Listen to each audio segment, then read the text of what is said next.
რომ ისიც გამოხატავს ქართული საზოგადოების გარკვეული ნაწილის აზრს და ის უფლესებო არ არის და მასაც აქვს თავისი ფესვი. თავისუფლების ინსტიტუტზე ზოგადად არ უნდა მოვიაზროთ, მე რამდენად მახსოვს თოზავს უგარით თავისუფლების ინსტიტუტიდან არის, ხო? რამდენადაც მახსოვს, მაგათთან იყო. თავისუფლების ინსტიტუტმა ასე რომ იქ დიდი ინკუბატორის როლი ითამაშა. წავიდნენ ყველა ერთად არ არის თავისუფლების ინსტიტუტელები როგორც მახსოვს. ხო, ეს სოზარსის ძალიან ტანჯველი იყო, გზა იყო მაგ თავისუფლების ინსტიტუტს გავლენიდან გამოსობიათ მეჩვენებად, გამოვიდა მადლობა. მაგრამ მე გოგა გვახარიას მეტყოდი ჩემი მხრიდან თუ პასუხის გაცემა შეიძლება ამას დაერქვას, ის რომ გოგა გვახარიას აქვს თავისი აზრი და გამოთქვას ძალიან კარგია და ის რომ მე მაქვს ჩემი აზრი, რომელიც აბსოლუტურად არ ეთანხმება გოგა შეფასებას, მე მაქვს ჩემი ეს თავისუფლება. ბევრი საინტერესო პასუხი ადამიანებმა თვითონ უნდა გადაწყვიტონ, ვინ შეცვლის თავის აზრს თავისუფლების ინსტიტუტის მიმართ გოგა გვახარიას წერილის შემდეგ, ვინ საერთოდ არ წაიკითხავს, არ დაინტერესდება, ან ვინ იტყვის, რომ მაგალითად რაც გვახარიამ დაწერა, ეს იყო უბრალოდ ორიგინალობის ტრივიალური გამოხატვა ერთ-ერთი, რომ თქვას, რომ აი მე მარტო ხელოვნებაზე არ ვლაპარაკობ და შემიძლია პოლიტიკაშიც ვითამაშო გარკვეული როლი და თქვა რაღაც ჩემი სიტყვა. შეიძლება ადამიანების გარკვეულ მონაწილეობა ესეთი განცხადებაც გაკეთდეს. ეს არის დემოკრატიული საზოგადოებისთვის ნორმალური უნდა იყოს, რომ ჩვენ არ ავიღოთ გოგა გვახარიას წერილი როგორც რაღაც განსაკუთრებული. არა, უბრალოდ საუბრის გაგრძელება მინდოდა. ისევე როგორც აი ხავდა შორნე შავერდაშვილთან სცადე დაკავშირება, იმიტომ რომ მისი აზრომ, მისი ჟურნალიც რაღაც ის გარკვეულ იმას ატარებს პოზიციებს, რომ ჩემთვის არის ძალიან საინტერესო. ძალიან ბევრ რამში კიდევ ერთხელ, ბევრ რამს ვიზიარებ, ესე არ არის რომ მაგრამ აი არიან ადამიანები, რომელსაც მინდა შევიდე პოლემიკაში და იცი რას, აი მე ბაეშიც მინდა კითხო. ესეთი შთაბეჭდილება მქონდა, რაღაც ჩაკეტილი ისინი არის სოციუმები და აი ამ ჩაკეტილ სოციუმებში ეს მხოლოდ იქ ხდება ერთმანეთის აზრის გაზიარება და ესეც არის აი რევოლუციის შემდეგ დროინდელი მონაპოვარი. იმიტომ რომ აი იცი რატო ვალუба? იმიტომ რომ იმ გატარებული პოლიტიკიდან გამომდინარე, რაც ტარდებოდა ამ წლების განმავლობაში თავისუფლების ინსტიტუტის მიერ, ეს ჯგუფი აღმოჩნდა ჩაკეტილი და ისინი აზრს ძირითადად ერთმანეთს უზიარებენ და ამის ერთ-ერთი ნათელი მაგალითი არის ისევ სოციალური ქსელი Facebook-ი, სადაც შეიძლება ნახო, რომ ადამიანების ერთი და იგივე ჯგუფი არის სხვადასხვა პერსონის გარშემო გაერთიანებული. თვითონვე თავისივე ქცევით, თავისივე პოლიტიკით აღმოჩნდა ჯგუფი, რომელიც ამას იზიარებს და ეს ჯგუფი აღმოჩნდა მცირე, რა თქმა უნდა, მათ აქვს გავლენა ხელისუფლებაზე, მათი ნაწილი სხვადასხვა ცდილობს ითამაშოს მედიატორის როლიც ოპოზიციასა და ხელისუფლებას შორის, იქიდან ერთი-ორი მწერლობასაც იბრალებს, მე როგორც ვიცი, არის ერთი 5 ადამიანი, რომლებიც ესე აქტიურად მოქმედებენ, მაგრამ ეს არის ერთი ჯგუფი, რომლებიც ერთმანეთში ერთმანეთს უზიარებენ თავის აზრებს, ერთი და იგივე ბეჭდურ მედიაში ავრცელებენ თავის აზრებს, მაგრამ მათი ხედვა არ არის დაცული სხვა ჯგუფებისგან. ზოგიერთ შეიძლება არ ესმის, ზოგიერთ შეიძლება არ აინტერესებს, ზოგი უბრალოდ ეწინააღმდეგება ამას. ისინი მათში არის შესაძლებელი მათ თვითონვე მოიქციეს თავის იზოლაციაში.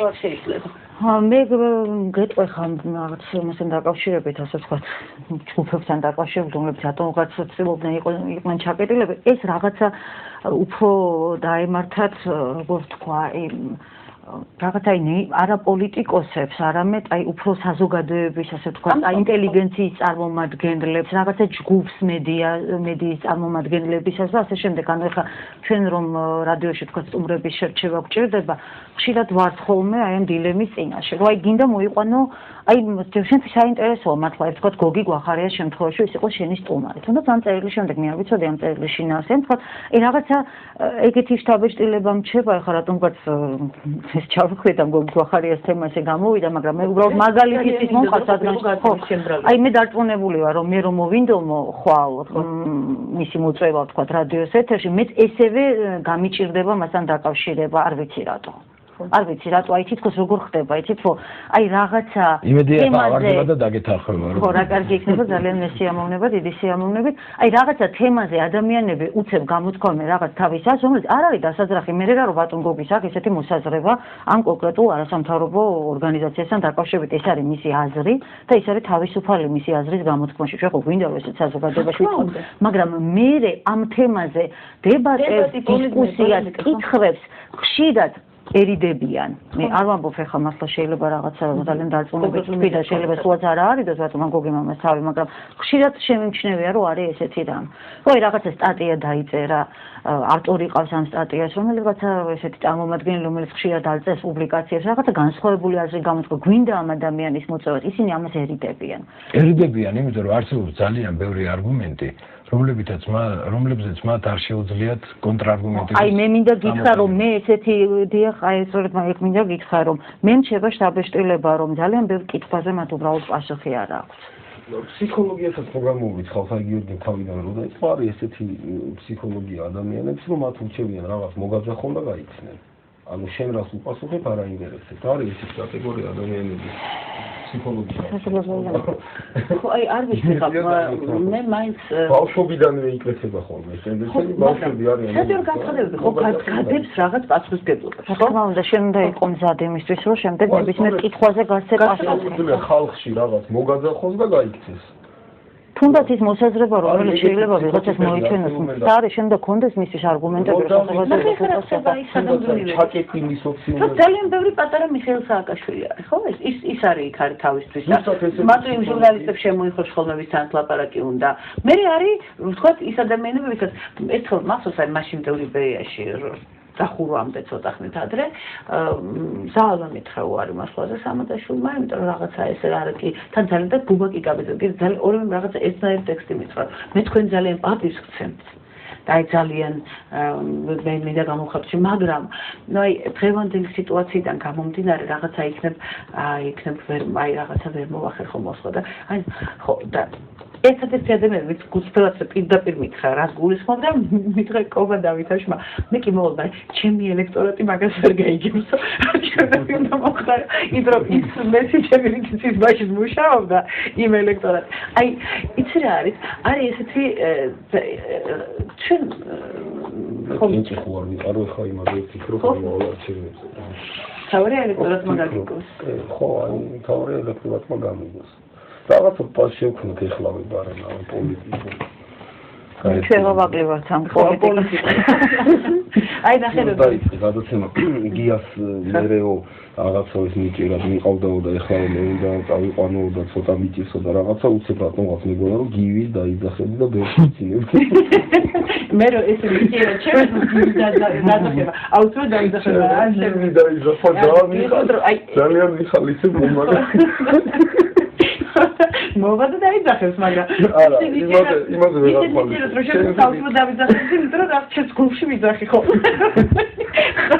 ასე არ გამოდის საერთოდ ხო იმიტომ რომ იმას სხვადასხვა და კარგად გამოდის ძალიან ისე რამდენს მიაღწია გივით არ გამოძებ როგორი პოპულარული გახადა მასთან ესე დაპირისპირებულმა ადამიანმა ამას ესეთი ადამიანებიც ესეც საერთოდ არ მიჩვენე ეს არ არის თვითონ არის ჩრდილში მოთამაშე ადამიანი და იმიტომაც ვფიქრობ რომ ზედმეტად წარმოაჩენენ და ზედმეტად იზრდება მისი მნიშვნელობა პოლიტიკაშიც მე ვფიქრობ მე მაგალითად ყოველდღე მახსოვს გივი როცა სახლიდან გამოვდივარ იმიტომ რომ თაწმინდაზე ჩემ ეზოში ეს ეზო ჩემია მაგრამ ნუ მე რა მისმა ძმას ალბათ არ გამაძე მამიშე და კორპუსი მე სახლიდან კაი აღარ მაქვს რომ გამოვდივარ და ვხედავ ხოლმე მინდა დავიძახო გივი მაგრამ მე დავიძახე მისე მიქერა მიზეზი პირადი მაგრამ გულში ვიძახე ხოლმე არა ნეირი პირადი არა მაქვს ხო და იცი რა არის აი კიდე აი მოდი კიდე აი ეს ერთი ამბავიც მინდა ვთქვა რომ არის რაღაცა ტრადიციული წესები ჟურნალისტების ხო რაც გვისწავლე ეს არ